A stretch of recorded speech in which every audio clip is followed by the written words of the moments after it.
রামু, উখিয়া ও টেকনাফ উপজেলা নির্বাচনে ভোটারদের ঘুম থেকে উঠতে দেরি হয়েছে, নতুবা কেন্দ্রে আসতে সময় নেয় সকালে উপস্থিতি ছিল কম।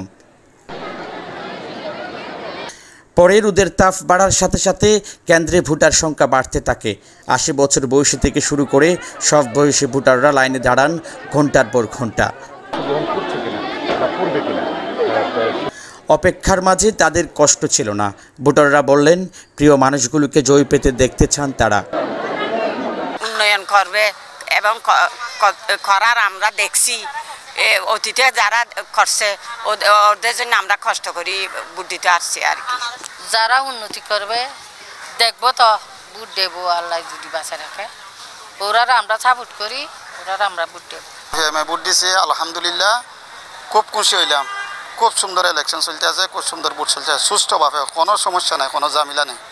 উখিয়া ও পৌরসভা বাদে টেকনাফে প্রথম ইভিএমে ভোট দিতে গিয়ে নানান জটিলতা তৈরি হয় প্রথম দিকে। এজেন্টকে বহিষ্কার ও কিছু ছোটোখাটো সমস্যাও ছিল কোনো কেন্দ্রে, কিন্তু ৪টার মধ্যে ভোট শেষ হয় বড় কোনো ঝামেলা ছাড়া।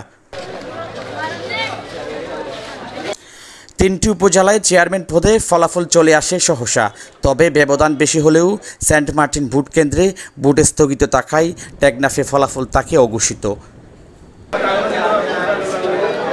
কেন্দ্র থেকে প্রাপ্ত ফলাফলে রামুতে ভুট্টু ও উখিয়াতে জাহাঙ্গীর কবির চৌধুরীকে চেয়ারম্যান হিসেবে জয়ী ঘোষণা করা হয়, তবে টেকনাফের জাফর আহমদকে জয়ী হিসেবে এগিয়ে রাখা হয়েছে। ৩ উপজেলার মধ্যে টেকনাফে ভোটার ১,৮০,৪২০ জন, উখিয়াতে মোট ভোটার ১,৫১,৫৬৪ জন ও রামু উপজেলায় মোট ভোটার ১,৮৬,৯৫১ জন। তারেক হায়দার, প্রবাল নিউজ, কক্সবাজার।